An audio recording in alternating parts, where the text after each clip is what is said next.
Good evening, everybody, and welcome to this week's edition of Cop Talk. In this week's edition, the conversation is going to be, can Liverpool finally edge City at the Etihad? So this is a Man City LFC preview. But before we divulge and get into the show, I'd just like to welcome Dr. Blake. How are you, sir? I'm well, man. I am well. I'm glad to be back. It's been an interesting last few weeks, and I'm looking forward to us taking the scalps of City on Saturday morning. So, yeah, it's a very buoyant and kind of like energized vigor today. So, yeah, man. Good. I'm good. Brilliant. So before we just continue, I'd just like to firstly welcome any of our viewers for tuning in this week. We are streaming along a series of platforms, so don't forget to place your comments in the chat, and myself and Dr. Blake will read them as and when. And also don't forget to like, share, and subscribe. So the last game Liverpool played would have been against Brentford, and then we moved into the international break. Before we speak about the Man City, I think we'd have had quite a lot of our players out on international duty.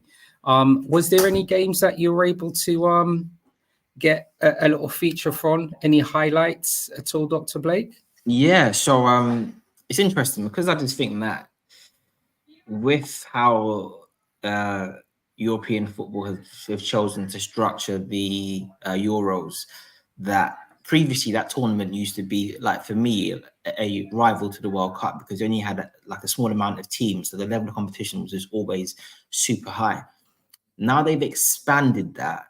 What that basically means is the tournament isn't of the same quality, but more importantly, qualifying subsequently doesn't really carry kind of any type of jeopardy. There's no groups of deaths anymore. So European qualifying is quite a mundane and boring experience. Like, there's no real good games. You might have one strong team and a decent second team. So the away fixture of that game, if you're the strong team, might have a bit of jeopardy. But in general, I think the qualifying situation is quite poor in Europe, which then means South America is where it's at. So if I'm going to watch any football, it will always be South America. And of course, we have our boys playing there. So the first game that really that I zoned into was Colombia versus Brazil.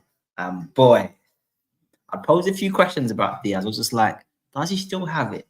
Is it like the tactics of the team?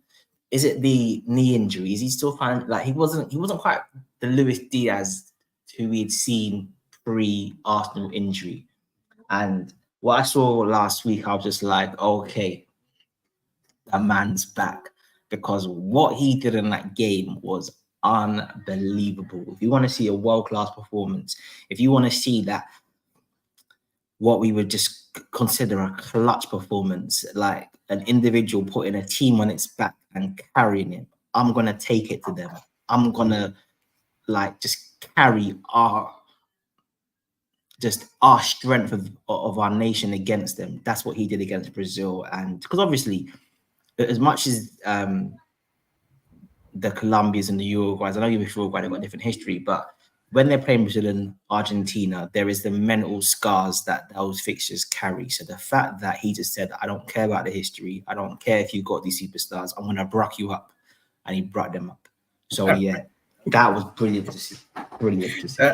That was articulated so well as well, Dr. Blake. Because I mean, you're right. It was interesting, even with that game, Colombia at home to Brazil, and him obviously scored. He scored both goals in that game as well, didn't he? 2 headers. And then they played afterwards against, I think it was Paraguay. Yeah, they played afterwards against Paraguay as well. But yeah, I agree with you about that injury with Luis Diaz, and also everything that's been happening with his family as well. I know Taprice mentioned it on previous shows as well about the mental capacity that a lot of professional footballers have, and resilience and everything else that obviously goes with being a professional. And Luis Diaz is obviously displayed that in an abundance as well.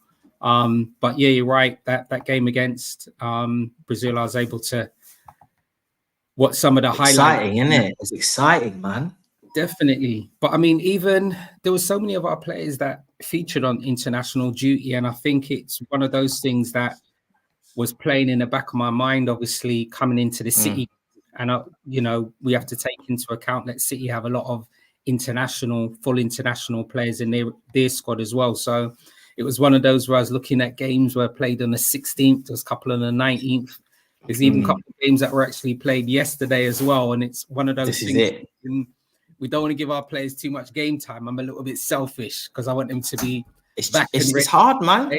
It's hard. Mm. And then also as well, just on that, it also depends on where those games are, because again, obviously South America isn't Europe. So before the Wolves game, I can't remember who Argentina played. I think it's Venezuela or the team whose home stadium is at like ridiculously high kind of altitude, like 3,000 feet above sea level or wherever it is. So that team so their like home winning record is unbelievable, like high, but they're quite an average team. So apparently like Mac 10 needed to have oxygen during that game. And then 3 days later, where they're starting him against Wolves. So all of these things make it difficult, man, because how can you prepare the human body for playing 3,000 feet at kind of altitude to then go and then compete on Saturday? So I think sometimes we just need to be a bit lucky with the corresponding international fixtures, just in terms of like where they're even playing. So yeah, it's a real lottery, man, in terms of just what that means for us. But I think so far it seems like our players have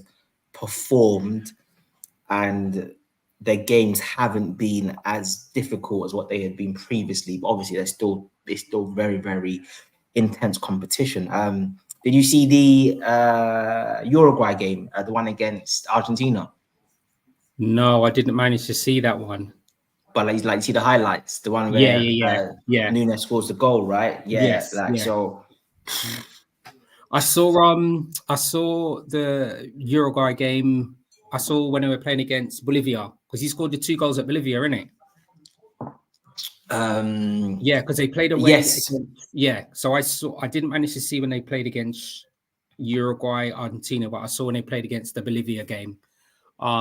So yeah, that was interesting to see as well. I think before we came on the show, Dr. Blake, you were speaking briefly about your own assessment in Darwin Núñez's development as well. Do you want to share it with everybody? Of course. So I guess those that know me might rightfully or wrongly say that I'm a bit of a Mr. Know-it-all. And I guess sometimes I can fall into that trap, so I do apologize. But every now and then I am wrong. And this is one occasion, because I'll be honest with you, last season, I was particularly frustrated and scathing of Núñez. And although I saw potential, I certainly put a ceiling on how good I thought that he could actually become. And mate, I am just so happy. What should I say? The humble pie I'm having to eat tastes amazing, because the more I eat the humble pie, is the more he's delivering for LFC. And the goal he scored against Argentina, I just felt was so impressive, simply because of his journey. So he gets put through on goal, obviously, like it's a counter attack, and essentially he's 1-on-1 against the goalkeeper from the halfway line. And the touch, so obviously you could see that they are practicing finishing with him. So how he sets up his finishes, how he's like, what type of finish that he wants to have. So they're probably working with him on 2 main finishes. If you're running straight on, take it to your right, so you've got the angle to then strike across the keeper, because he strikes the ball very well across the goalkeeper. If you think about the 2 goals against Newcastle comes to mind, he can really wrap his foot and whip the ball with power and pace. Power and accuracy, sorry. So he's clearly got that. But what he does do is the touch before he strikes it is a bad touch, and he goes way too wide.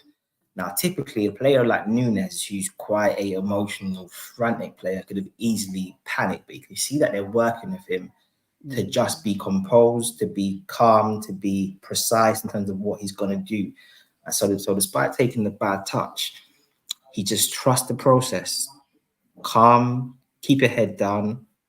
Where do you want to aim the ball and hit it? And I just thought the finish after the bad touch was particularly impressive. If I just think about what led up to that and the challenges he's had with, I guess, being calm and being composed. And I just think that's a massive game. You're away to Argentina, like the rivalry like between those two countries, the pressure on you. We know how emotional he gets. We know how passionate he gets. We know just that there's a reason why each time he makes a tackle, the crowd or scream Nunes, because he really like he's like one of you on the pitch. So I just think for him to be playing with all of that passion, but then to be showing the composure and the calmness when he needs to, I think is super, super impressive.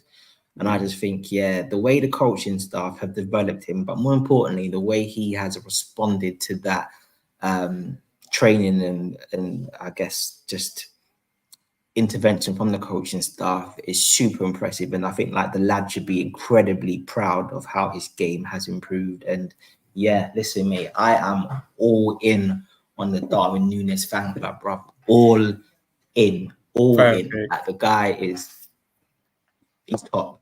Yeah, you're right. And as you said, I don't think you could articulated it any better than that. And I think for us as Liverpool fans, that we just really want to make sure that his rich vein of form, especially coming off the international break, is just replicated if he's part of the squad come Saturday. So just want to welcome a few people that are jumping in on the chat. Good evening, Mr. Motaz there. Thanks very much for joining us back on the show. You had some amazing comments and you contributed so well last week, yourself and Billy Smith. So it's glad that you're back and obviously sharing your comments as well. It's glad that you're still feeling it's good that you're feeling the same way about Salah. Drop something in the comment as well, Motaz, if you're able to. Did you manage to actually see any of the international games? I think Salah managed to score 4 in one of the World Cup qualifiers, and he also features in the second leg against Sierra Leone.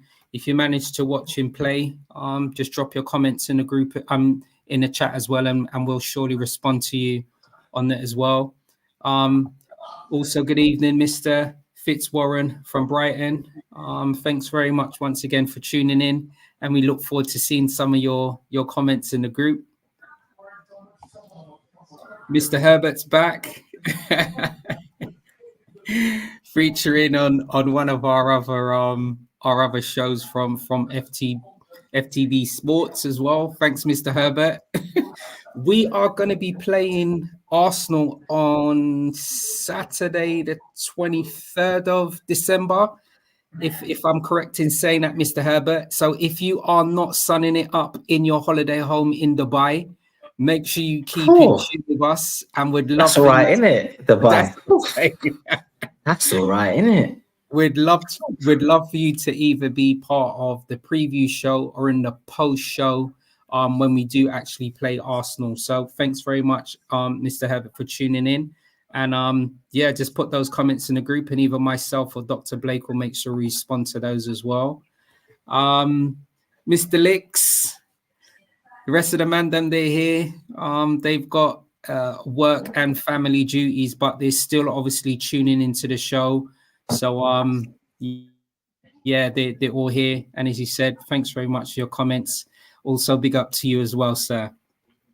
I think some of the other games that were tuned in that I managed to watch during the international break as well was, I think I can only say it was a feisty game between Brazil and Argentina, of which Alisson obviously played in that game as well. This is the only reason I mention it as well, with some quite interesting situation with some of the police and fans. Of course, yeah. It was quite unfortunate to see situations like that as well. I think some of the footage was obviously showing the involvement that Martinez, the Argentinian goalie, was trying to calm down some of the situation in the He crowd. loves it, doesn't he? He loves it, Martinez, isn't it?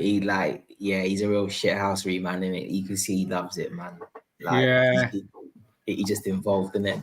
I know. So yeah, I mean in terms of the international games as well, I think there was quite a lot of our squad that has actually featured. So said Allison played Colombia, Argentina. Kelleher actually played in a friendly against New Zealand. I know they had two games as well. So he managed to play one of those games. Van Dijk was involved in a home game against Ireland, and he was also involved in that other record scoring game against Gibraltar. Did you manage to see any of the highlights of the France-Gibraltar game at all? No. Gracious. I just can't find myself to. I just can't bring myself to watch because I just think it's just so uncompetitive. Like France should not be playing Gibraltar. No. And that might sound wrong because obviously, like every team needs to give them a platform for them to develop and to play against good teams. But what was it, like 14-0 or? Oh yeah, it's 14-0. 14-0. Two hat tricks, right? Mbappe and Giroud, and it's just like, come on, man. I think for me, my main thing with the international games, it was more just to, and as you said, once again, it's just me being quite selfish because I was obviously looking at any of our squad players that were involved, game time, and hopefully they'll come back home unscathed. So I think obviously Van Dijk played both games. I think Tsimikas was involved in a game. Trent played the game against Malta in North Macedonia. Did Trent play both games? Yeah. I know he played. Did he play both games in midfield? Yeah, he did as well. Okay. Interesting. Yeah, just there. Good evening, sir. Good evening, Vinny. How are you, sir? Can you hear us? Good evening, gentlemen. How are we all doing? Vinny's in. I'm good. Can you guys hear me? Brilliant. Listen. Yeah, Vinny's in one of those houses, like when you watch those like political dramas, and then there's somebody who's been like behind the scenes pulling pure strings, and then in like season 3, like the good guy finally catches up to him, right? And he's doing his little log cabin somewhere. I tell you where Vinny looks like he's in. Have any of you guys managed to see that TV series called Succession at all? Yeah, it's just I'm talking. Yeah. I see it. Vinny looks like he's in one of these properties in Succession, either that or Billions. It's one of That's what I'm saying, but Vinny's living nice, man. Living a good life. How are you anyway, sir? Yeah, I wish I was.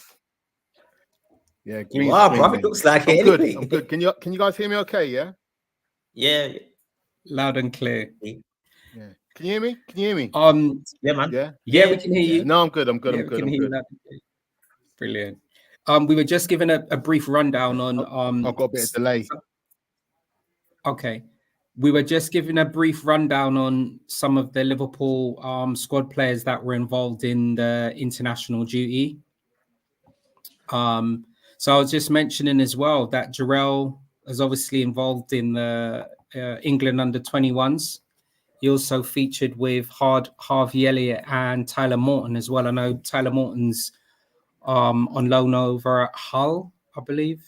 Yeah, he's over at Hull at the moment. So they managed to get some game time, which was really good. Obviously, we mentioned Salah. Jota was involved in one game against Liechtenstein. Gakpo managed to have a run out. We've mentioned about Diaz, Darwin Núñez.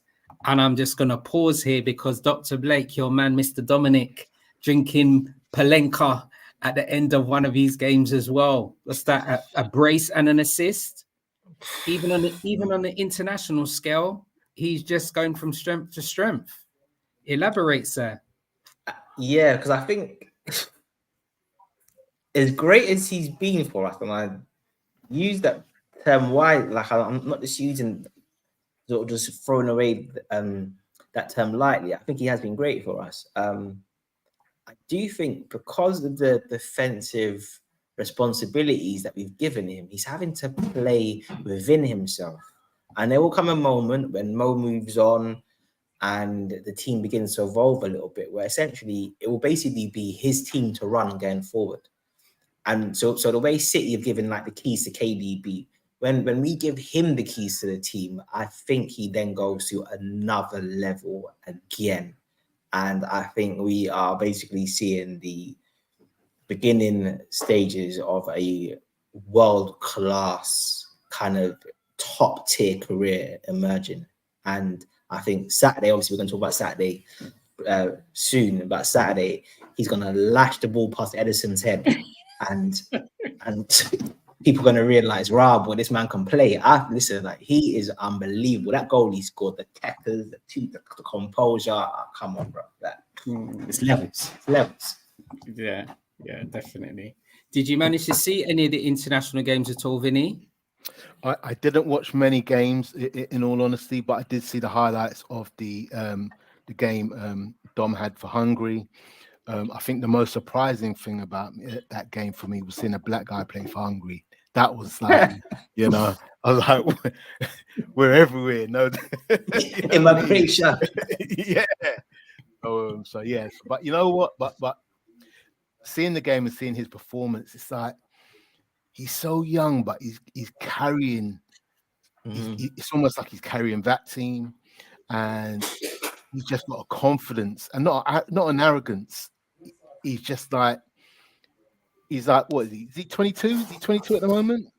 Wow, that is yeah. 22. He's young. But he's playing like a 26, 27-year-old. Yeah. You know, like a seasoned pro.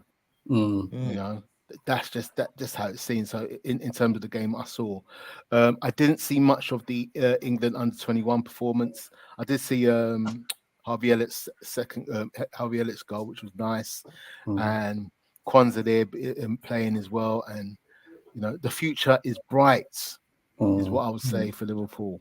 In terms of like, I think this season has taken me, and I know we're talking internationals now, but this season actually taken me by surprise.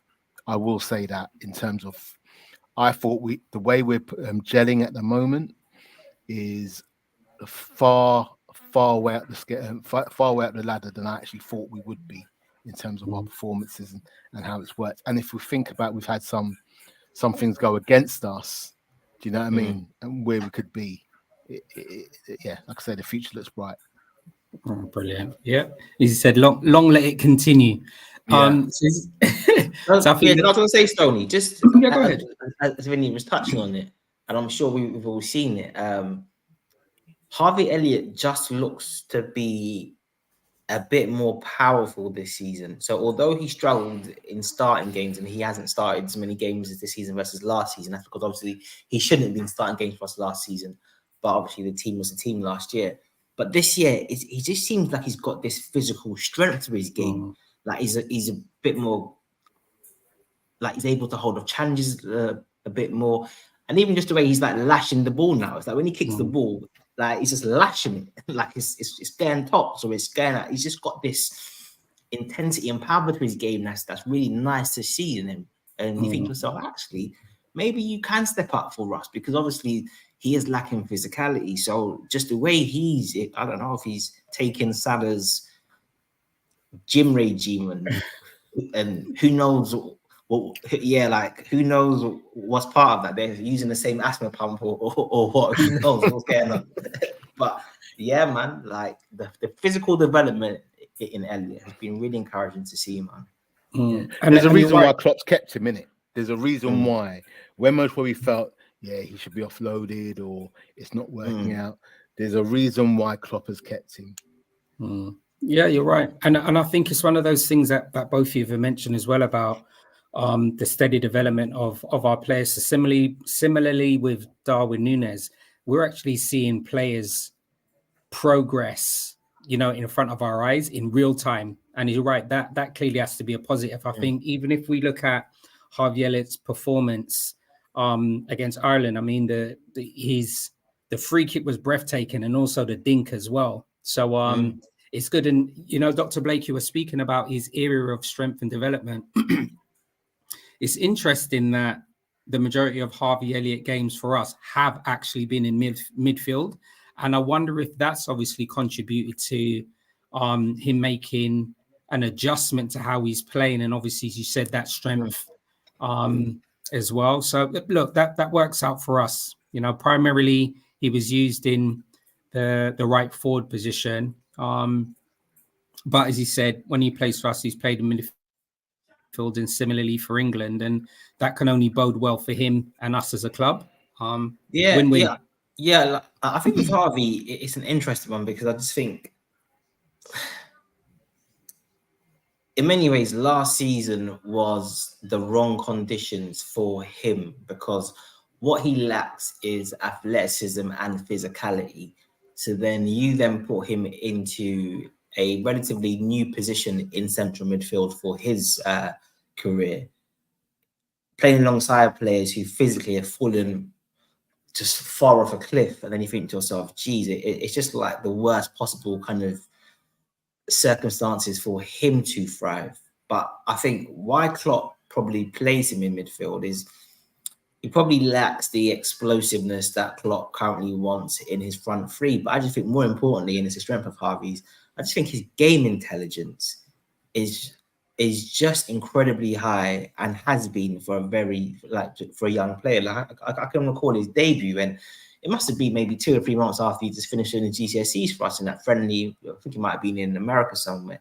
He just gets the ball. He's playing 2-touch football. You think to yourself, what a 16-year-old boy is making his LFC debut in a different country. He's just playing 2-touch ball. And I just think, his decision making, his game intelligence, and his football brain is just levels. So if physically he can catch up with his technical gifts, I think we've got a top player. Yeah. No, you're right. And as we'll see whether he'll be able to feature in Saturday's game. So as you said, just going back to what we were saying at the beginning of the show, thanks everybody so far for tuning in. Don't forget to like, share, and subscribe.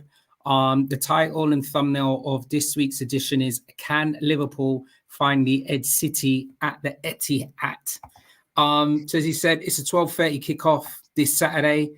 I'm just trying to think about the last game that we actually played against them at the Etihad. What I do recall is our midfield. We had a panel's favourite. I think things have changed so much. Our starting lineup when we played against City last game, we had Fabinho, Henderson in the middle of the park, and obviously we had Harvey Elliott. On the bench, we had Milner, Tsimikas, Oxlade-Chamberlain, and Arthur Melo, just to name a few of the players. So, I mean, that contrast and transition to now is almost like night and day, almost. Garbage. We were... garbage. We were... What I recall from that game, and I'm not going to say that I remembered all of it. I was watching some of the highlights of it earlier in the show. What I do remember is that we were just void of any form of creativity. We were void of ideas. We were out-muscled in that game as well. I think City played a 3-4-2-1. I think they played Rodri and Stones in the middle of that game as well. And we ended up losing 4-1. Harden was out, right? It was a convincing 4-1. Yes, you're right. What's the Argentinian young striker? Was it Alvarez played up front for them that game as well? Into the spaces and our spaces in midfield, it was just horrible. I mean, look, I've never been Henderson's biggest fan, but I can appreciate that at his best, he was a effective and a good player. But once his legs go, it's just like he's like athleticism was the key part of his game. Fabinho less so, but with the legs that Fab had, once they also went as well, I'm watching. I think to myself, how is this? Actually, you know what? It's interesting, right? And I think sometimes it's always good to just not get too carried away with your emotions. But I remember thinking to myself, we're 7 years into Klopp's reign, and this is the most unlike Klopp team I've ever watched since I've been following this guy since he was at Dortmund. So that's about 12 years of football. So how are we 7 years into Klopp's tenure, and this basically looks like Ralph Rangnick's buddy Man U. Like, players can't run, but we're playing pressing football. Players can't close down spaces, but we've got a high line. It's just like, what the hell are we doing? And I was quite worried. I'm not going to lie. I was worried after watching that game because they outthought us and they outfought us. And I just remember to myself, this is not good. Not good at all. And yeah, a few months later, and Jesus Christ, boy, I tell you what, Saudi Arabia, I'm going to visit and play my homage. That money you paid for our players, listen, is it King Sal Ben Hameen or whatever his name is, bro? I'm coming to say thank you, my guy, because listen, that intervention there served us well, boy. Get Deadwood gone. Deadwood can't run no more. Can't run. If you can't run, you can't play. It's as simple as that. True. I'm just gonna pause something here, right?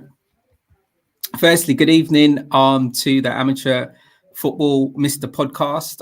Tabrice had other duties this evening as well. I'm confident that he's in a good place. I hope you're all right, dear sir.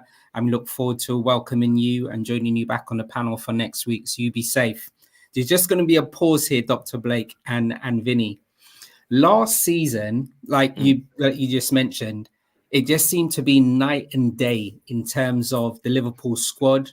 What Liverpool achieved and did not achieve from last season compared to where we are this season. All right, I'm just going to sprinkle something in here as well. All right, I've got a little quiz to see how much yourself, Dr. Blake, and Vinny remember about last season, and I'm also opening this up to anybody that's tuning into the show. So I've just got a series of questions here to see how much you remember about Liverpool's season from last year. I'm going to ask you guys a few questions.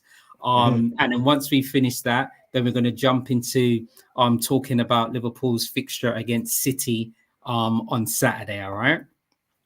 So how much do you remember about Liverpool in 2023? All right. So in August last year, who scored Liverpool's first Premier League goal of the season?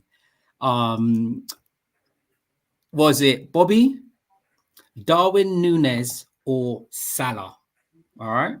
So in August last season, who scored Liverpool's first league goal of the season? Was it Bobby, Núñez, or Salah? This question Fulham also away, goes right? Pardon me?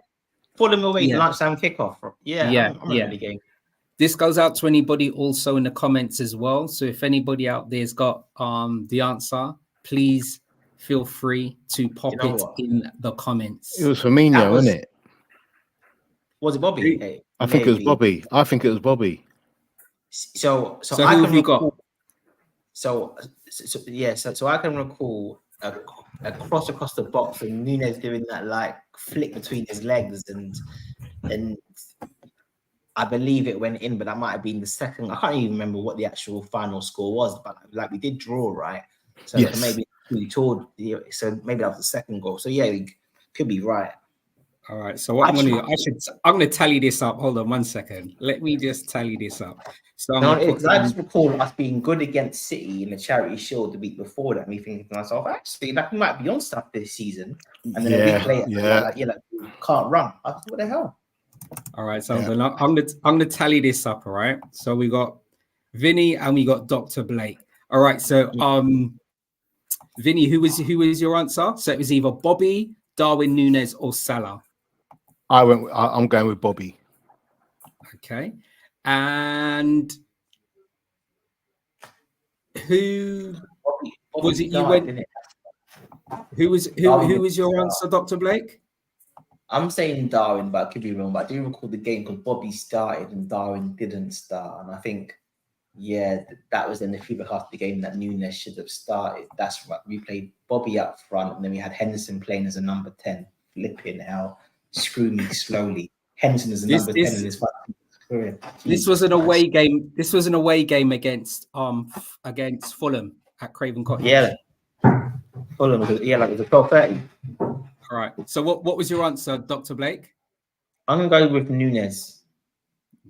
Okay, right. So we have got the answer was new signing Darwin Nunes scored the first goal in Liverpool's 2-2 draw with Fulham at Craven Cottage. All right. So we're going to give 1 point to Dr. Blake on that one. All right. Second question. This is in September, right? Which Italian club beat Liverpool 4-1 in a Champions League group stage? This happened in September. I'm going to give you the 4 teams, all right? Naples. Yeah. Was it not even Napoli? Yeah, Naples, Napoli, wherever you want to call them. They don't even need to, you know. Hold on. Was it AC Milan? Was it Inter Milan? Was it Juve? Or was it Napoli? All right. So I'll tell you what it was. It was Kavicka taking Trent for ham sandwich, because what happened in that game was illegal. We got Barack up. Oh my gosh. That's brutal. So what was it, Vinny? Yeah, Napoli. Napoli. I was going for Napoli. It was Napoli. Right. It was Napoli. You both gone for Napoli, yeah? Yeah. It was Napoli. Okay. So I thought that they were gonna really go all the way, because they were looking like a real problem. They should have. No, it's Vinny. I think if because they end up losing to AC Milan, right? I believe so. Yeah. I think, when you play teams from your own country in the Champions League, sometimes there's that mental issue that doesn't really. I think if they played a side from a different country, but then I think they meet Man City in the final, and I think they probably could have beaten City last season. Yeah. So perfect. Both of you are correct. It was Liverpool's Champions League campaign. Began in the worst possible fashion with a defeat by Napoli, who would go on to win the Serie A title. So you both got 1 point there each, yeah? So we're moving on to October. Mo Salah scored the fastest ever Champions League hat-trick. How quick was it? Was it 4 minutes, 12 seconds, 5 minutes and 12 seconds, or 6 minutes and 12 seconds? So in October, Mo Salah scored the fastest ever hat-trick. And this actually goes out to Mr. Where is he in the group? Hold on, wait a minute. Let's see who we're going to scroll up to. This actually goes to Mr. Motaz, who believes that Salah plays like a 50-year-old. All right? So in October, Mo Salah scored the quickest ever hat-trick. Was it 4 minutes and 12 seconds, 5 minutes and 12 seconds, or 6 minutes and 12 seconds? Dr. Blake. I'm guessing there. I do remember the game actually. Like he comes on as a sub. And we play him up front like a 4-2-2 or 4-4-2. I want to say 4 minutes one. So yeah. Vinny? I'm guessing. I'm going to go for B, option B, 5 minutes, 12 seconds. Okay. So the correct answer was 6 minutes and 12 seconds. And he's closer. Yeah. I was going to say, I need some points, so I get the point. Listen to you guys. 0 points for both of you, gents. What? We're moving on to November, all right? Which League One team took Liverpool to penalties in the Carabao Cup third round? All right. So in November, which League One team took Liverpool to penalties in the Carabao Cup third round? Was it Derby County? Was it MK Dons? Or was it Sheffield Wednesday? All right. So is it Derby County, MK Dons, or Sheffield Wednesday? I'm guessing. I'm going to say Derby, simply because I'm trying to visualize the game and I think it was a black and white kit or white. But yeah, I'm going to say Derby. But I'm guessing, man. Okay. Vinny? I'm going to go Derby as well. You're going to go Derby? Something sticks in the mind about us playing Derby. Both you got 1 point each. Yes, that's correct. It was Okay. Derby. Yeah. All right. So at the moment, it is, let's see. Vinny's on 2, Dr. Blake's on 3. This is painful, Stoney. Reliving this is painful, man. It needs to be done, though, man. You need to feel the pain so you can. Here we go. In December, who scored Liverpool's first goal after the World Cup? All right. So in December, who scored Liverpool's first goal after the World Cup? Was it Fabinho? Was it Harvey Elliott? Or was it Fabio Carvalho? I forgot they actually had the World Cup last year as well, didn't they? In December. So yeah, who scored Liverpool's first goal after the World Cup in December? Was it Carvalho, Harvey Elliott, or Fabinho? Vinny, I open it to you first while I sip on my water. So Carvalho, Fabinho, or Harvey Elliott? Yeah. I'm going Harvey Elliott. Okay. Life of me, I can't remember, but I'm going no Harvey problem. Elliott. Dr. Blake? It's a tricky one, though, isn't it? I completely forgot. Last year, this time last year, he was prepared for the World Cup. Wow. Yeah, wow. And some of the positive fans in our fan base were trying to basically say that after the World Cup, we were going to be much improved. Changed. And January, we were absolutely abysmal. Boy, them Brighton games stick in the mind. I'd even told me taking Jones for South, not even ham sandwich, South. Oh my goodness! I'm gonna say. Did you just say South? South, he said South. Yeah, shocking. It was terrible. Funny people in the group. I wonder if anyone knows. Shout out to anyone who's eaten South in the group or in the chat. I wish Bumpy was listening. I know Bumpy's a South man. Once in a lifetime experience. I'm gonna say Elliot. You're gonna go for Harvey Elliott, yeah? Yeah, I think so. Wolves. Okay. So no points for Vinny and no points for Dr. Blake. Okay. Who am I the agent for? Who am I the agent for? Must be Fabinho then, maybe. Carvalho. It was Carvalho. Carvalho scored in the 20th minute in Liverpool's 3-2 Carabao Cup defeat of Man City. Okay, City scored against. Okay. Scored against City. Because in my head, after he had that start to the season, he just didn't feature again. Yeah. But actually, I can now think about us having a League Cup fixture quite quickly after us coming back. Yeah, that's right. I know. Garbage. So yeah.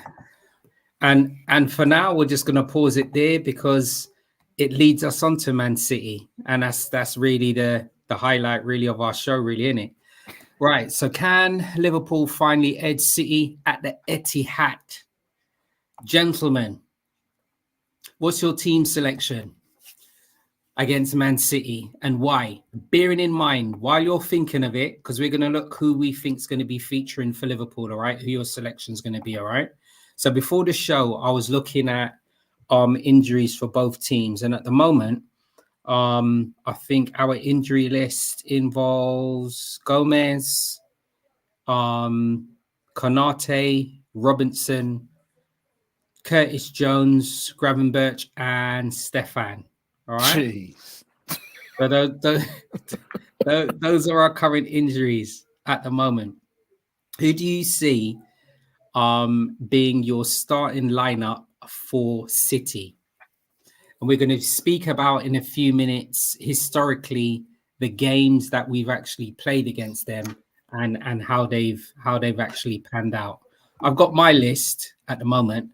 I'm going to see whether I can actually share it with you. So while you're thinking of your list, I'm going to see whether I can just share my screen. All right. So just bear with me 1 second.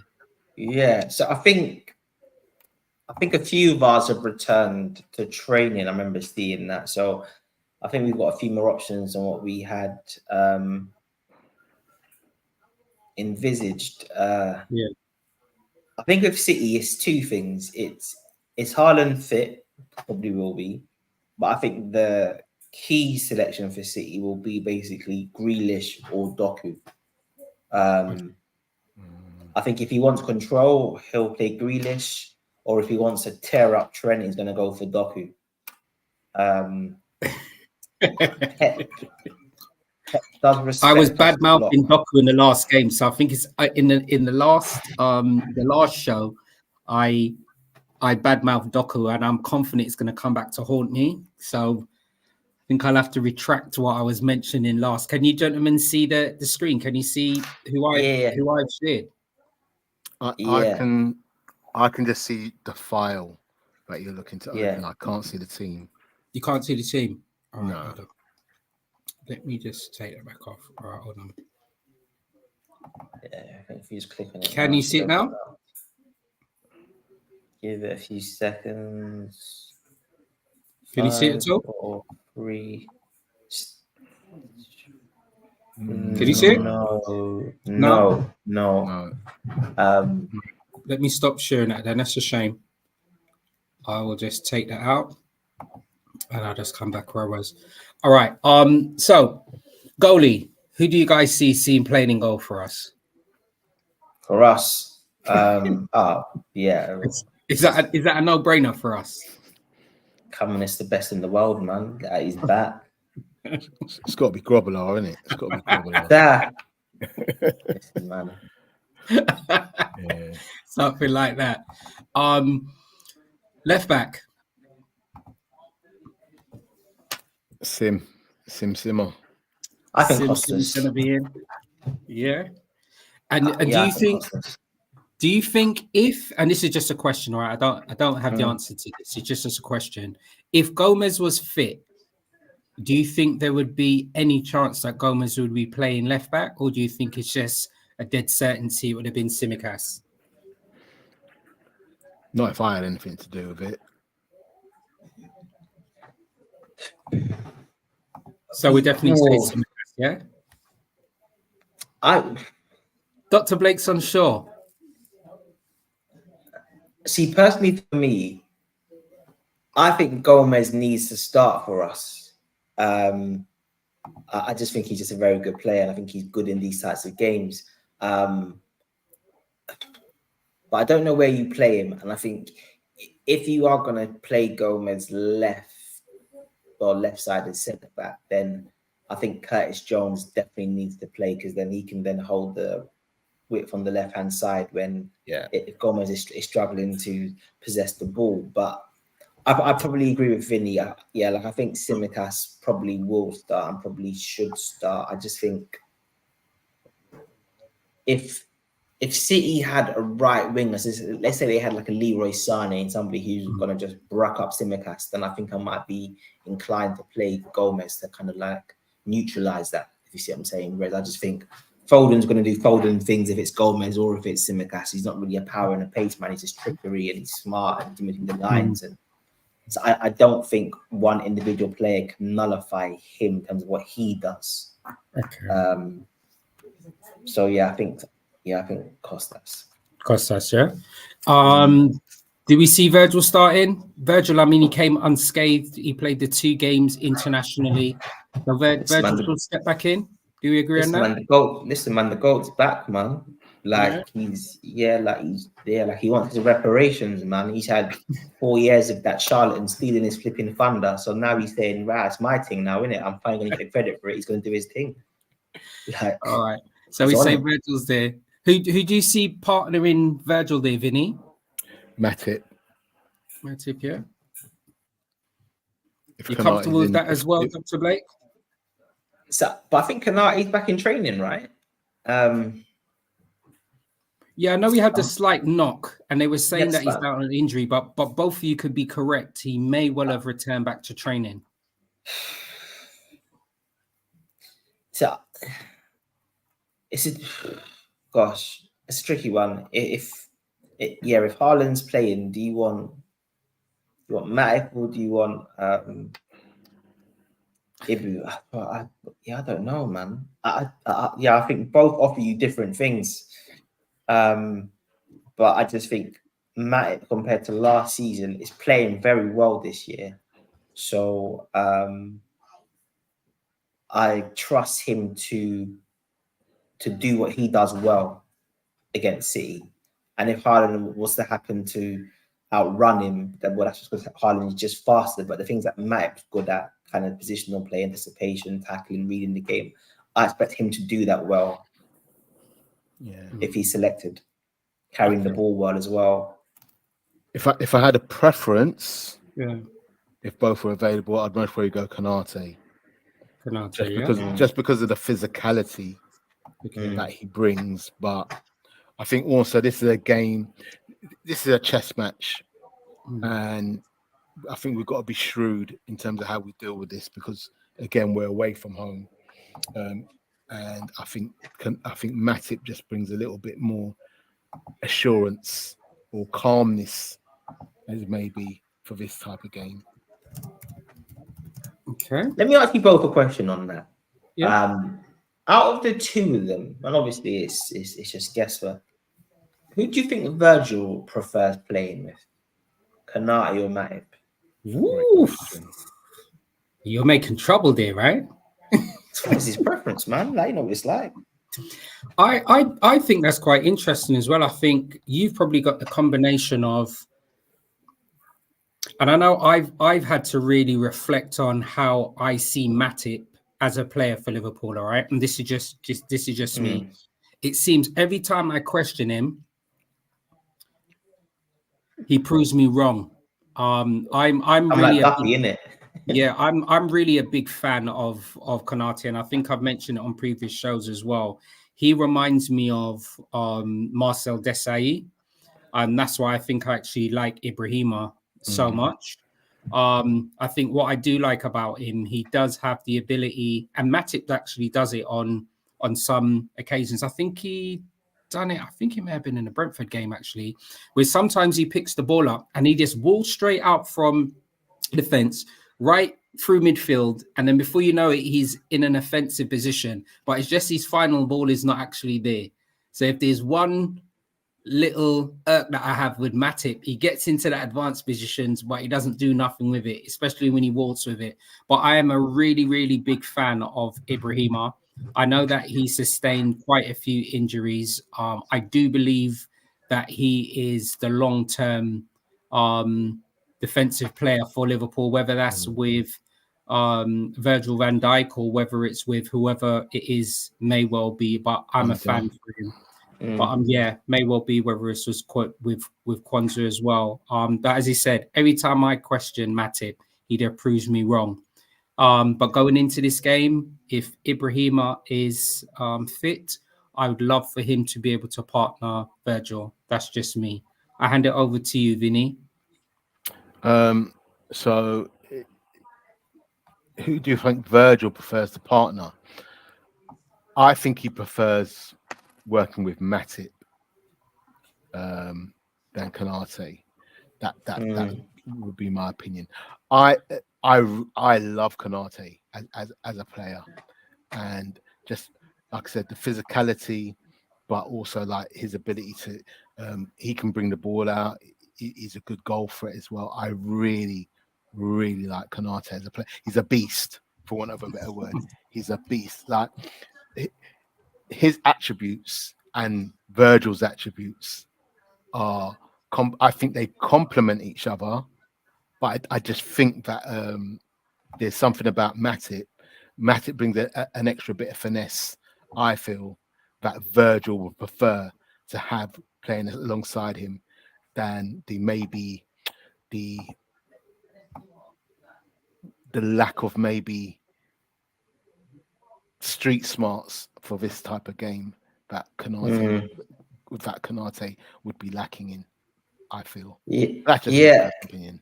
Yeah, see, Vinny, because like I think you've picked up on something there, and I think this is it, because I think naturally you'd think that from a purely complementary perspective, Konate and Virgil just complements it so nicely.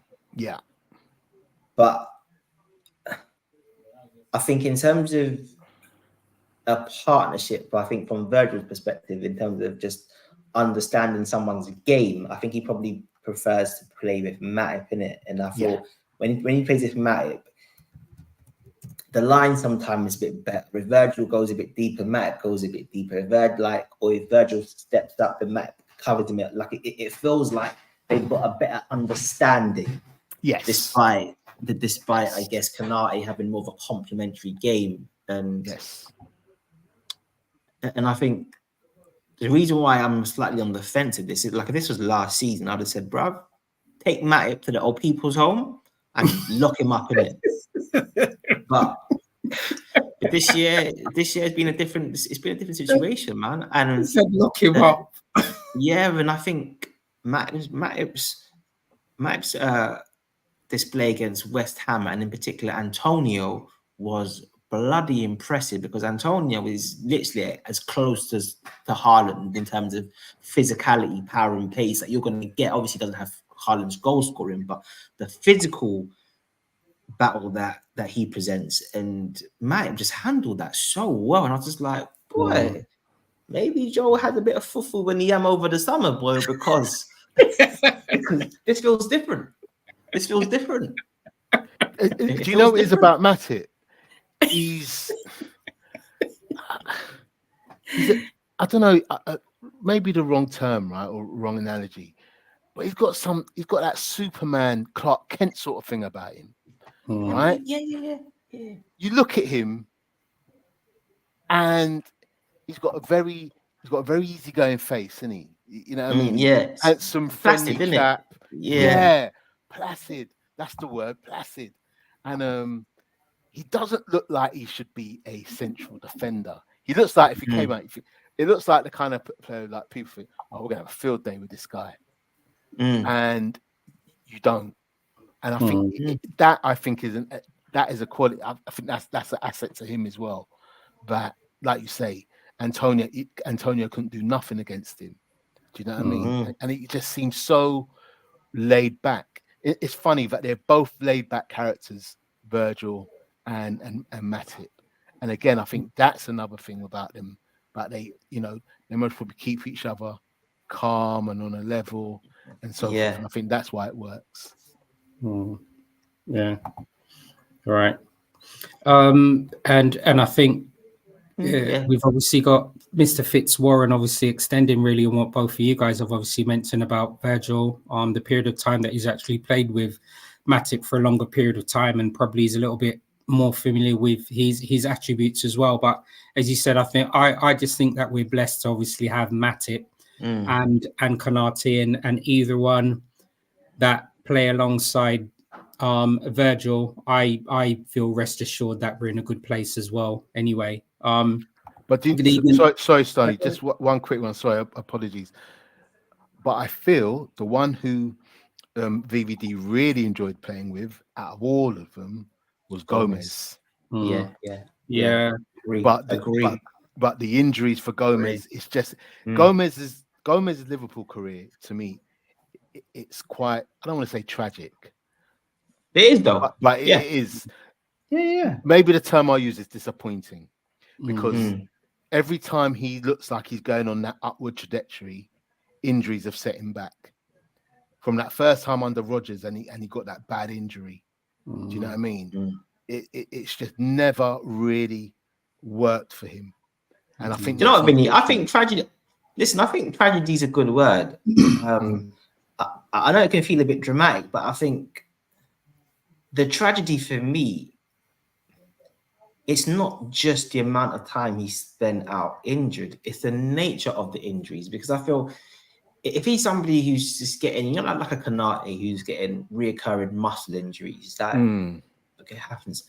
But he has some really, he has horrific injuries that I just feel freakish and are just not even connected to the previous injury. So the one with Rodgers was his ankle, right? Was it his ankle? I think it was his ankle, yeah. So it's like he's like breaking bones and out for ages, the ankle, and then obviously he completely ruptured his his knee injury the last time, the patella tendon. I talk about this a lot. Like he had the same injury that R9 did post World Cup, and apparently that surgery is one of the most complicated surgeries for any kind of surgeon to get right, simply because the way you reattach the patella, it's almost like, well, the way it was kind of explained to me, is almost like you're having to like tie horse-hairs together, make sure that it's a really delicate procedure, and it's almost like, because of the way you need to do it, you can only see if it's successful post recovery when the person's out running and moving again, to see if they've got their full range of motion again. Whereas with things like cruciates and that, you can almost see if it's gone well by the way the injury is actually healing, rather than the player being able to move again. So the Gomez one, and just the way that happens, isn't it? Because I swear it happened, he was playing for England, right, in training. Like, there was no. So I just think there's this real bad, just like bad mind luck. It seems like someone put some kind of juju on my man, in it, because like Sturridge. I know Sturridge was maybe a bit more muscle, but it's just the talent, the ability, and it's just frustrating. And then even when he had that run when we were when we won the league, the year we won the Champions League, right? Yes, and we had that really tough group. We had, is it Red Star Belgrade, Napoli, and PSG, and his form, I remember calling him like the mini Maldini. I was just like, this guy is playing unbelievably well. We're talking like close to a world-class level. Not saying he was a world-class player, but his level at the time was unbelievable. And then we were rotating him right back and then centre back. And then he did that. I think he did an ankle injury playing right back against, maybe it was Stoke, towards the end of, say, the Christmas period or something like that. And then he's then misses the rest of the season. You think to yourself, geez, like, because that's it. Because we played Napoli, because this is when Ancelotti was their manager. And I think we lost the game, but he was just unbelievably good in that Champions League group. And I'll say this very quickly. I know Sonny needs to move on, but let's not forget, right? And it's easy to forget that I think he was Southgate's preferred choice as a centre back. You know, easily. I know it's been stop-start, but I know that if he was playing regular, he's in that England first 11. Easier. Yeah, I think, and I'd said this last season when fans were laughing at him. I said, I think he's easily England's most talented centre back of this generation. It's just, boy, where when Juju's bad against you, boy, there's nothing you can do, boy. Like, because it's just happened too many times.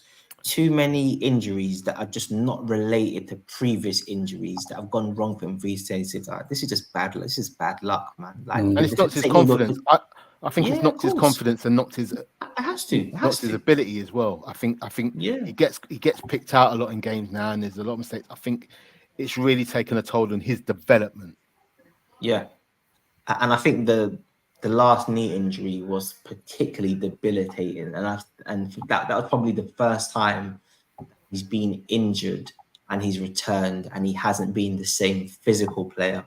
And then it's like, what does that do to your confidence? Like, the other players say you should just adapt. Look, Torres didn't just adapt when he went to Chelsea. He had that knee injury and he was only a fraction slower, but his whole game fell apart because he just didn't feel the same. So we can see sometimes that how a player feels about themselves can be powerful. But yeah, I just think Joe, I feel for him, man. Just like, Jesus Christ, like, just give this guy a bit of luck.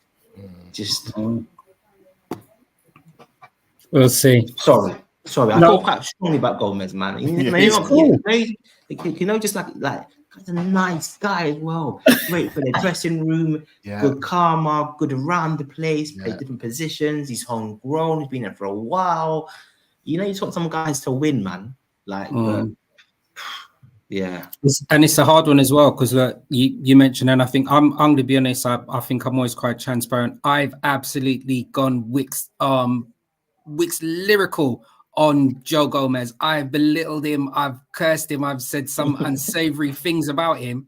But you're right, he's a human being, he's a professional, and he's had some quite rough injuries. I think when we come off here, I'm going to pop it in our group. There's a really good podcast on him featured on another channel. I'll share the link as well, but it's quite interesting hearing some of the injuries and what he's actually obviously gone through. He's believing faith, the importance of his family. That's obviously got him through a lot of his injuries and setbacks as well. But as I said, I'll pop it in the group when we come off as well. Really interesting to hear that as well. But listen, if he's a man of faith, he might need to either change his faith or change his church, man, because it ain't working for him, bro. Yeah, it sounds harsh. But he needs to change something, bro. Because like wherever he's praying, bro, someone's got some bad juju against my man, isn't it? Because it's I'm telling you. It's like, wow, it's good to see Mr. Blake being the bad guy for once. I like that. It's usually me that gets into trouble. Well, I like that. Good evening, Mr. Solo. Thanks very much for tuning into the show. Solo, I just want to thank you on air as well. I had some teething problems, gaining access behind the scenes on StreamYard, and Solo came to rescue me. So thank you very much, Mr. Solo.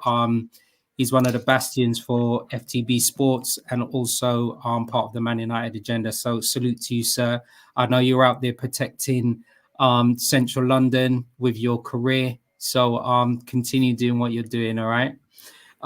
So we've spoken about the partnership with Virgil. Do we agree that that Trent's probably going to feature and play at right back or that hybrid role? He's going to be involved. There's nobody that's going to move him out of the place going into City. Do you reckon he's going to feature? 100%. I take it then that's a yes.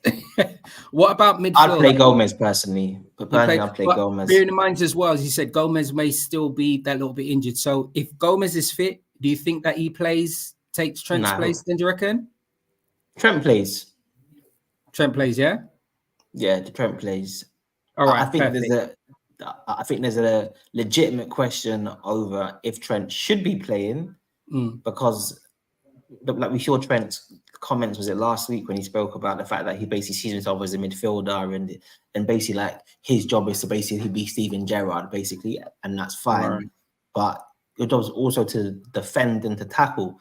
And this season, his defensive application has been really poor, but he's played quite well with the ball and he's played well at times, but I just think his application has been really underwhelming. And I just think he doesn't want to be a fullback anymore. I think he's made that abundantly clear in terms of what he said, how he's playing.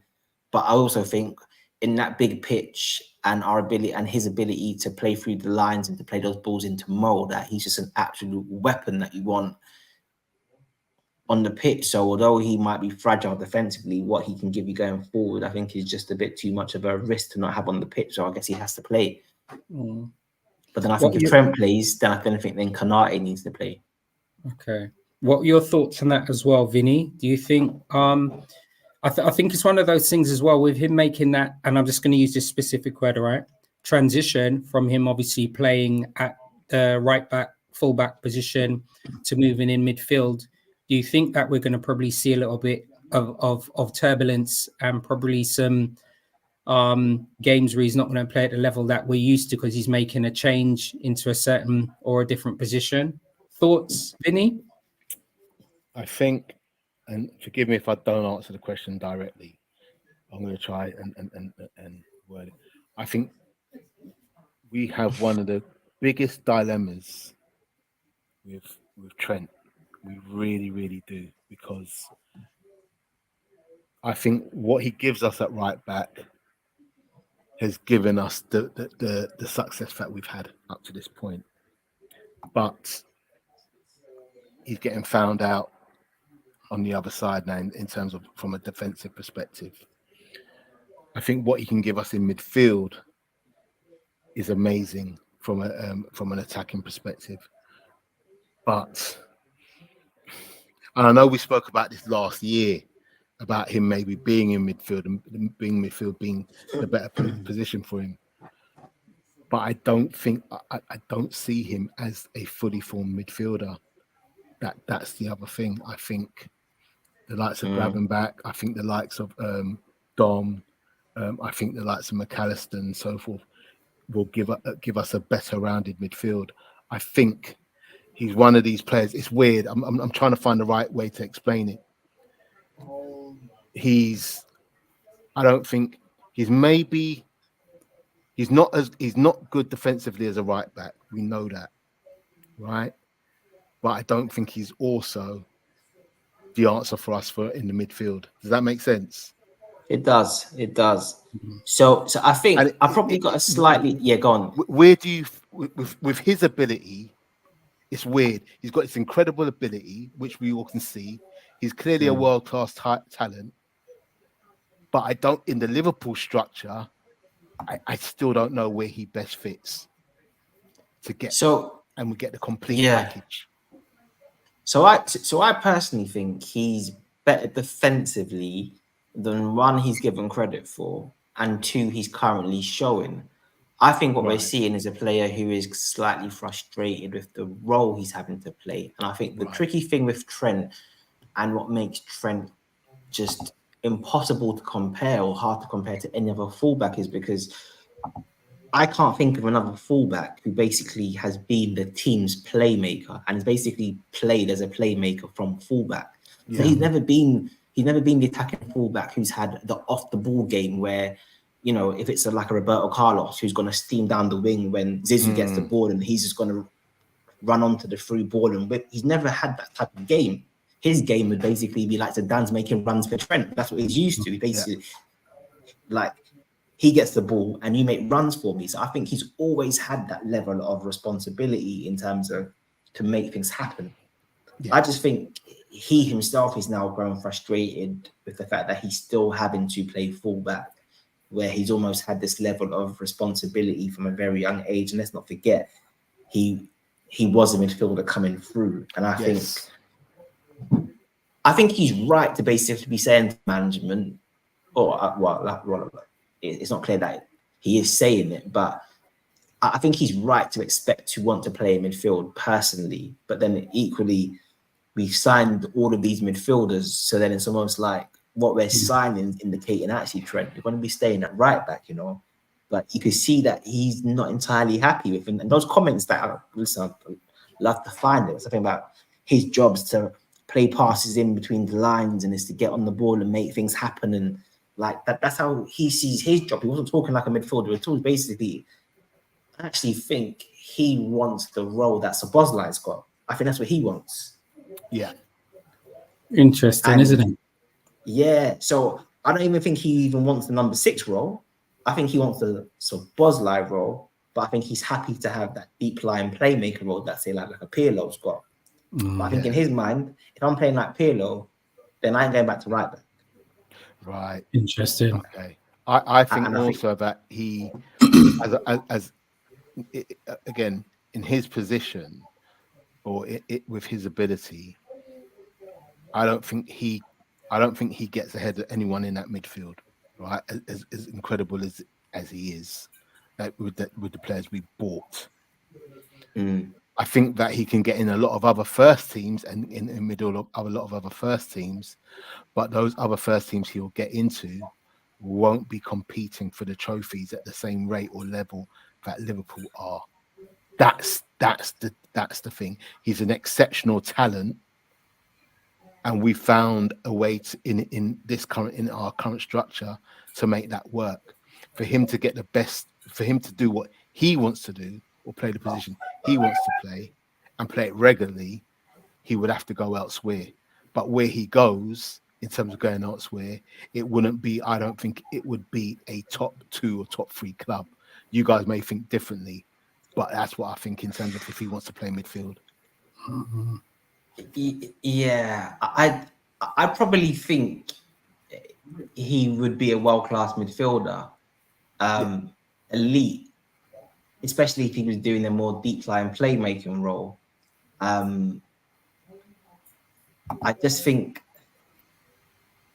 what we've done over the summer just isn't set up for him. And even I think, okay, let's say that we'd got a Caicedo, so we'd had a more of a destroyer at number 6. Then I think him coming in from fullback, coming in midfield and then dictate play, fair enough, it's a bit different because he's got a destroyer next to him. But actually, we're playing Mac 10, who's a baller.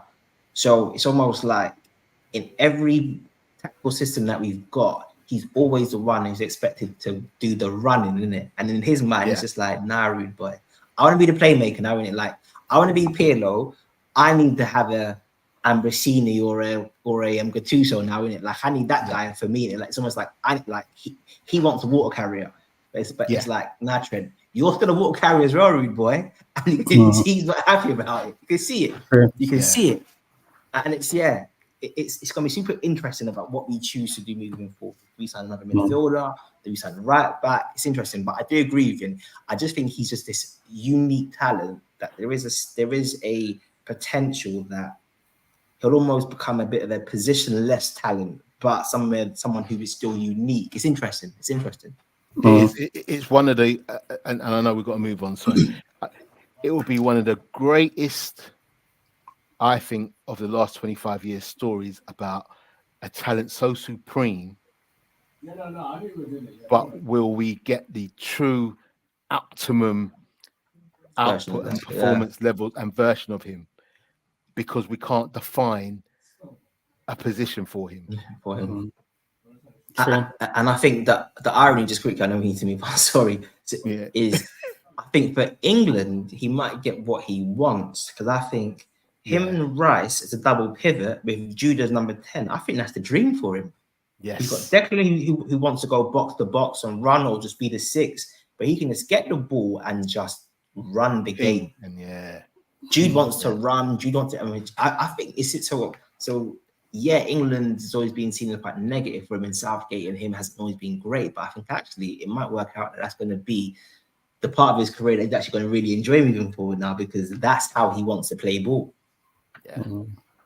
Works in our favour, and it definitely works for England as well, doesn't it? Good evening, Preds. Thanks very much for coming to join the show. He's left a nice little comment there for you, Dr. Blake, which is really good. I see it, man. So that's really good. Moving on to our midfield. Who do you see our midfield trio being? Vinny. So tell me who your midfield trio will be. Moving in for the Man City. Oh, sorry. Let me rephrase that. Who would you like the midfield trio to be against City? That's what I should have said. Okay. So Matt 10.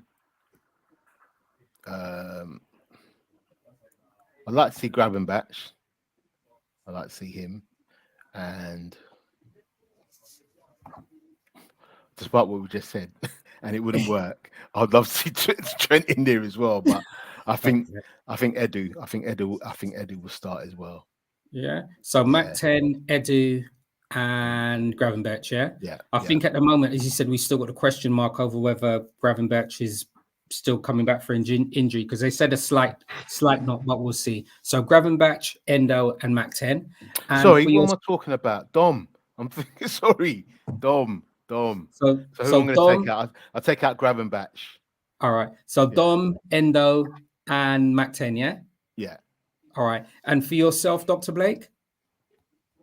Who would you like your midfield trio to be against City? I'm going to say Mac 10, Szoboszlai, and I think the key midfielder for us would be Curtis Jones. Okay. Same thing as well, as just to see whether he's come back from his little slight knock as well, isn't it?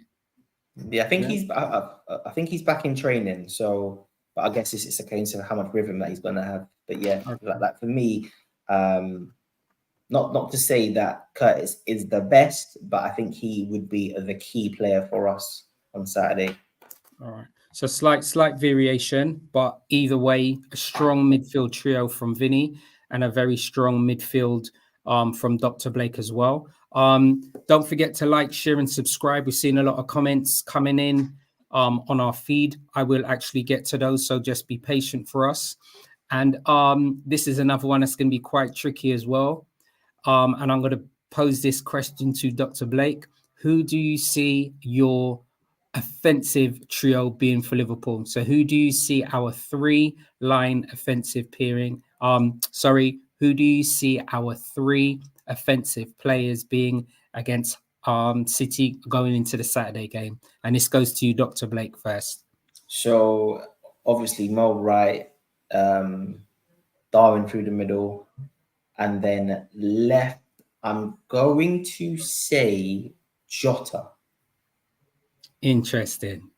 And I can explain why at a later date, or I can explain why now. It's up to you. Brilliant. If you want Vinny to give his team first. Okay. Go ahead, Vinny. Who do you see your three-line offensive players being going into the City game? Same three. Same three, yeah? Yeah. Perfect. Nice and sweet. Anthony Herbert's just posed a question to us. Is Haaland still injured? I think for me, I'm unsure. Did he come off? He came off against the international game, didn't he? So I think he's come off in a couple of City's recent games, or he's had to. I'm not quite sure what the injury he's got, but something like he gets a knock and it's quite painful, and he's incapacitated, not incapacitated, but he can't.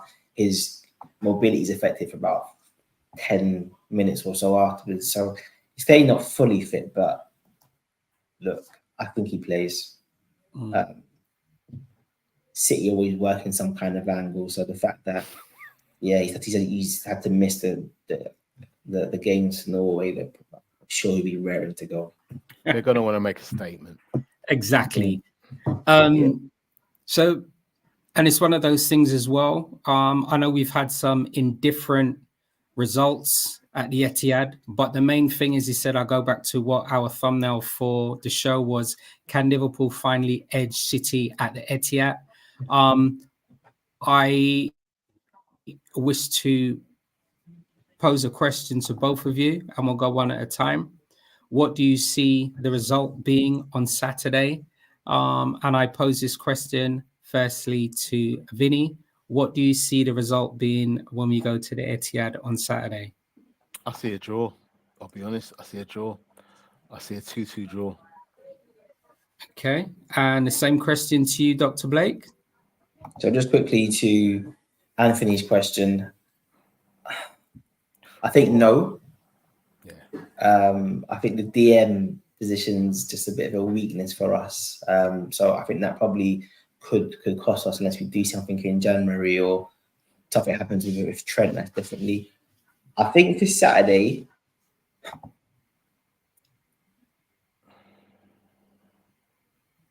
I think we've generally got what feels like more than one way to win the game. And I think it's the first time that we've played City with numerous tools in our team that can hurt them. Typically, it's always been the front three or a set piece, and they're strong on set pieces. So really and truly, it's going to be the front three or nothing. Whereas if you think back to when we had that run first on the clock, and Ox had the Ox moments where Ox is bursting through midfield and opening it up and smashing the ball home, and I think it's going to be the first time since then that we've had a midfield that can also harm their midfield. So I'm quite intrigued to see how the game plays out, because I just think, we've got more than one way to win from a tactical perspective, and also we've got different match winners for our team. So I'm actually surprisingly quite confident despite our record there, and I can see us maybe doing I can see us winning about 2-1. Brilliant. Okay. No, I think that's fair result. I think that question was placed in the comment from somebody different on last week's show about will we think Liverpool will probably feature in the league. And I think for me, when I was actually asked that question last week, I think for me, I think I'd probably looked in it, and this was after the Brentford game. Still so early in the league. I think we've currently played 12 games. I know Man City are at the top, 1 point ahead of us. But out of all of the teams in the league in the last 5 games, we're the only team that haven't lost any games. I think, those results can change very, very, very quickly. So between us, City at the top with 28 points, us and Arsenal both on 27, Tottenham on 26, and Villa behind us on 25. So not much into it. Give or take, there's going to be a lot of swings and roundabouts. I'm looking forward to everything ahead of us, including the City game as well. We always remain positive as we do on the show, and we'll see how the season materializes. Who's your key man? I just feel that, and I've asked the question in a couple of groups. So I've made statements in a couple of groups, and Dr. Blake's seen them. I just feel that we have the ability, and we've had it now, with the exception of last season, we've had it now for a long time.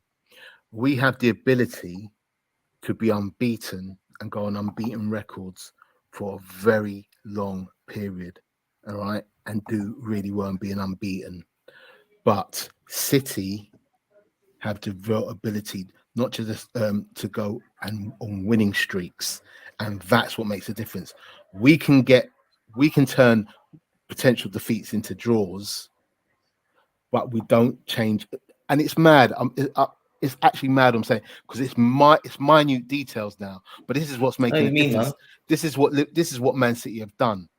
It's the minute differences now in terms of one draw could almost be like a loss.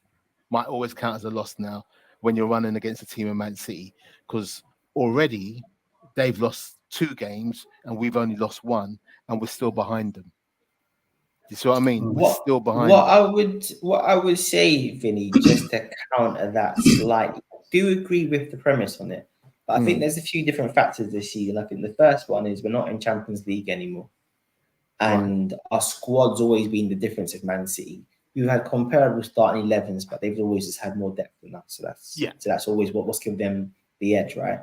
Yeah. I think secondly, there's this season, it does feel like there's more teams who are able to stop them, either win games or beat them. And don't get me wrong, they've always slipped up in a couple of games here and there. Teams have parked the bus and nicked a couple of goals against them. But this season, it feels like teams are actually landing blows on them. Like Chelsea were brucking them up. Like it weren't some counter-attacking kind of third round fixture in the FA Cup where teams just parked the bus and just being stronger. Like Chelsea were literally going for them. Wolves went for them. So I do think there's a few more teams who can take points off them.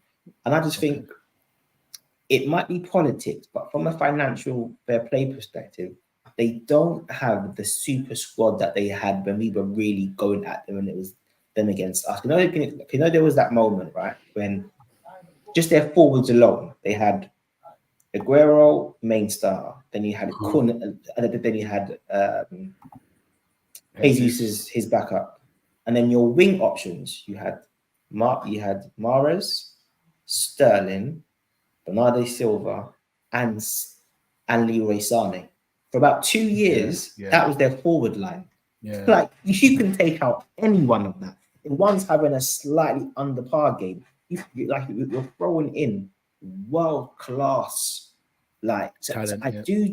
So I don't think their squad's as good as what it has been in previous. Obviously, it's still probably the best 15 players in the league, or you could argue that. But I don't think they've got the level of depth that what they previously had. I do think there's a bit more of a level playing field now. Don't get me wrong, they've got to this point via cheating, clearly. But I do think they're a bit more vulnerable than what they were previously. I just think teams need to just have belief and go to try and bruck them up. Don't try and survive. Go for them. Like, go for Akanji. Go for Kyle Walker. Kyle Walker is not the greatest penalty box defender. He's brilliant defending transitions. If you're going to try and run him from the halfway line, he's brilliant. But you back him up into his box, he switches off, he's got a mistake in him, he dangles his feet out. You've got to go for these guys. Like, get all respect and bruck them up. And that's why I'm saying Núñez on Saturday is brucking man up in it. He's going for their heads. Like, he's got that vigor against him. Like he's going to go there and be like, shut up, Pep, innit? And bruck man up. So that's my final thoughts. We're looking to bruck them up. Perfect. And that's what you like. So on reflection and that, I go back to our thumbnail. Can Liverpool finally edge City at the Etihad? And it sounds like from Dr. Blake's conclusion, we're going into that game with confidence. So I'm confident, similar to Dr. Blake, we're going to get a result. Vinny, how would you like to end the show on your thoughts, sir? Well, I hope you guys are right. Yeah, I hope I'm wrong. I hope I'm wrong.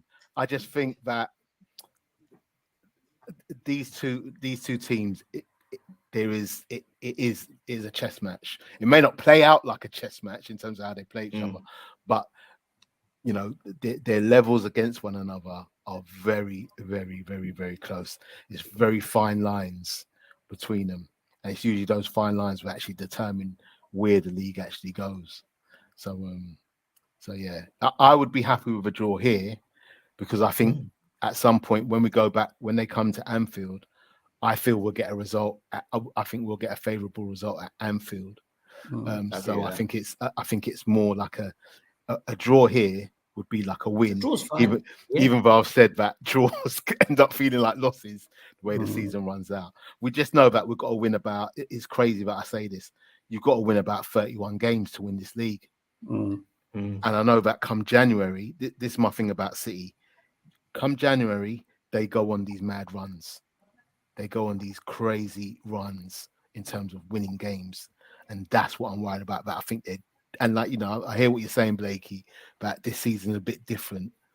But yeah, well, time will tell, innit? Time will tell. Look, I'm going to answer like my own question. I just don't want Arsenal winning the league, though. That's I ain't gonna lie. Come January, KDB will be back. Can't forget KDB's out.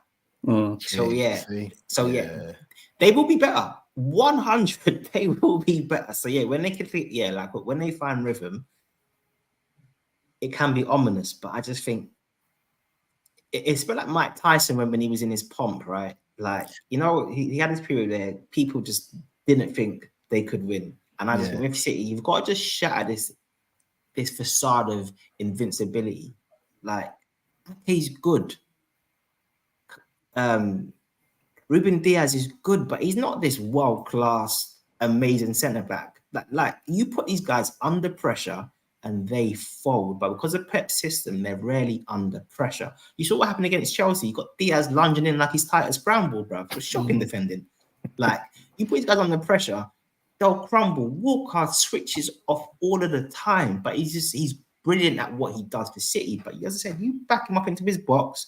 You got Jota, and that's what I said about Jota. You got Jota running, making sharp movements off him, not trying to run against him 1v1, which he loves, using his time and his movement. I'm telling you, like, we can go for these guys, man. Go for them. Rock them up. Brilliant.